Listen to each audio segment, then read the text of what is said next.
Hey kids, follow me down into the creek here. We're gonna try to catch us some yabbies. You see this right here, kids?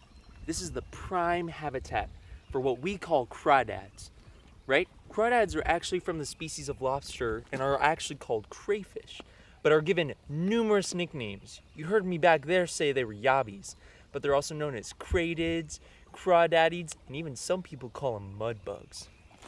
If we take a look at this stream here, this is a perfect location for the crayfish to live.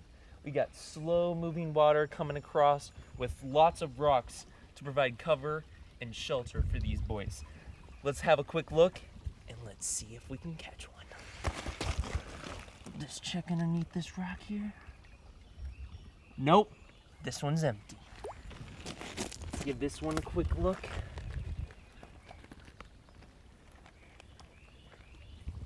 Oh, it's looking pretty good, guys. We're gonna get this one right here. Oh, look at that. Now that is a crayfish. You can know because of its 4 long appendages that run along the bottom that help it walk, and its 5th one is the giant claw up front. Now you gotta be really careful about this claw. Here, let me grab a blade of grass just to show you how strong this guy really is. All right, if we put this blade of grass in between his claws, he's gonna clamp down on it. If we can get him, there he goes.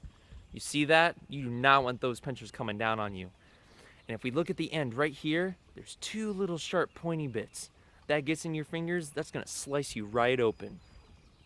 Now the cool thing about crayfish is they're not just found here in the United States, but they're actually found all over the world in different parts of Asia, South America, even Australia. And the cool thing about the ones found in Australia is that they have the largest species of crayfish. They're known as the Tasmanian giant freshwater crayfish, and they can get up to be over 11 pounds. And you thought this guy was big. And you see, these guys, you may be asking yourself, what do they eat in this little creek like this? Well, first off, they like to feast on the decomposing remains of small minnows, other kinds of fish, maybe other aquatic life like bugs, right, that float down to the little bottom. What else do they may eat? They also tend to eat the poop of other animals.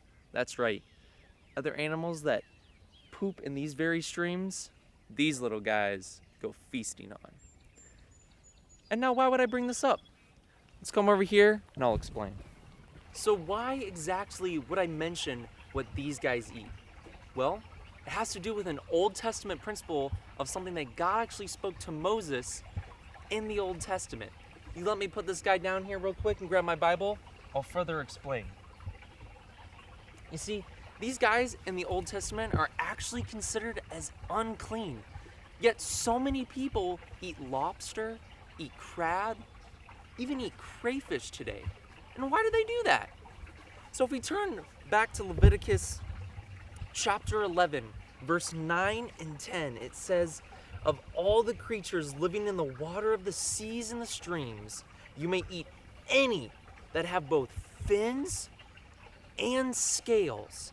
But of all the creatures in the seas or streams that don't have fins or scales, you are to regard as unclean." Now, it seems kind of strange, right?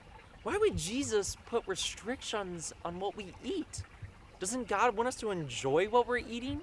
Doesn't He want us to be happy? But really, it's not God putting a restriction on what we eat, but rather God is protecting us from what we can get from the food that we eat. You see, these crayfish, they feast on dead animals and feces in the water.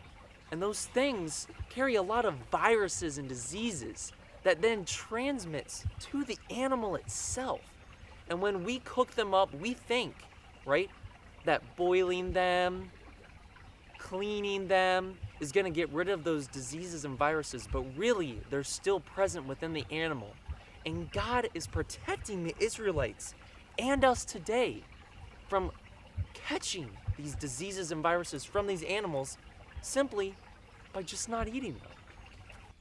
So, boys and girls, what did we learn today? We learned that Jesus sometimes puts rules that aren't meant to take away from our fun, but really are there to protect us from things that could potentially harm us.